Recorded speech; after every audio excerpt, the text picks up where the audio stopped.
Okay, today I'm going to review The Fourth Age, Smart Robots, Conscious Computers, and the Future of Humanity by Byron Reese. So first of all, sorry about my voice. I'm a little under the weather right now, but I'll be back to normal hopefully soon.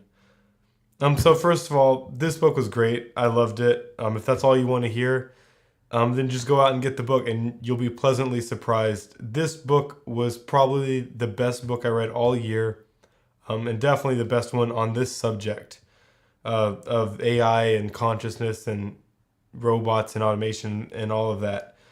It really surprised me. I didn't know anything about the author beforehand. So when I read it, and I was just blown away by how good it was. The book starts by kind of laying a foundation based on what everyone else has said on the subject. There's so many divergent views on AI. People like Elon Musk think it's dangerous. Other people think it's an opportunity. Some people aren't worried about automation. Some people are. There's a huge difference in the way people look at the future. And the way the book starts is just by acknowledging that none of these people know anything that the others don't. It's really all coming down to a few fundamental philosophical questions, and most of these people have a different view on those questions, and that leads to a series of conclusions or assumptions, and that leads them on the path to conclude what they're concluding. And so the book starts off by saying that it is trying to clear the whole field and give an unbiased view of things. And that was really interesting to me, not coming out with the strong opinions like that, but just trying to give a good unbiased view of the field. Then the book goes into all the questions that the author thinks really drive the divergent opinions that people have about what's going to happen with AI. And it comes down to three questions, and if depending on the answer to these three questions, you'll probably conclude something very different about what's going to happen with AI and whether computers can ever be conscious. The three questions are: what is the composition of the universe? This is really about, is it just atoms?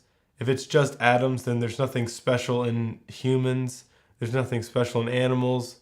And then there's nothing unique about us. So it should be fairly straightforward to recreate similar intelligences. I mean, it might be hard, it might be complicated, but there's nothing more to the problem than just creating the hardware and software to do it. There's no third piece that we don't know about. The second question is, what are we? And this is, are we just machines?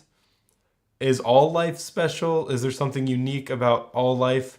Or is there something unique just about humans that separates us from all the rest of the animals in the world?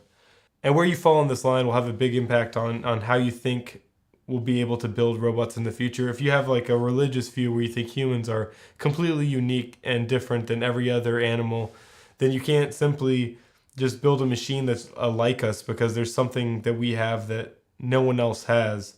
And the author does a really good job about going into these questions and looking at them and all the critical points. And that's one of my favorite parts of this book, is when he's going into these areas. The third question is, what is yourself? Is consciousness, is it like a trick of the mind? Is the consciousness emergent when you just have the right hardware and software kind of acting together? These intelligent systems, like integrated information theory is behind this. That when you just have the right thing, the consciousness just emerges? Or is it something like a soul, like the unique thing from the other point? And it's really, these are very philosophical type questions, but they have very practical implications for what will happen with computers. And he just goes really in depth in these questions at the beginning, and then he goes through narrow AI and robots, and then artificial general intelligence. Then he has a whole section on consciousness, and then what's going to happen after this, or the road after these items.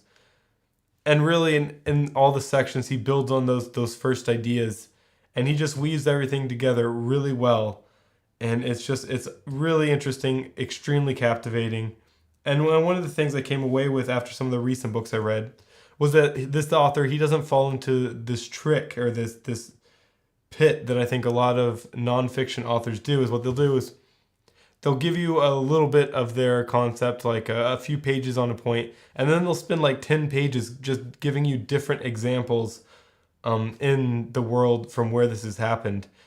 And it can seem relevant when you're reading the book, but what ends up happening is you finish the book and you realize there's only like 50 pages of actual useful concepts. The rest is just really long-winded examples about when you see these in the real world. And I thought this book did a really good job about keeping the examples to just the minimum necessary amount, and then really the whole book is just chock full of really interesting concepts and ideas. And so you never get bogged down in one area. He's always just going from one interesting thing to the next. And that's what made reading it so enjoyable. So I can't recommend this book enough. I really enjoyed it. It's probably one of my favorite books on the subject. So if you're interested in the topic, if you've already read books on the subject, if you're new to the subject, it doesn't matter. This book will have something for you. It is really great. I can't recommend it enough.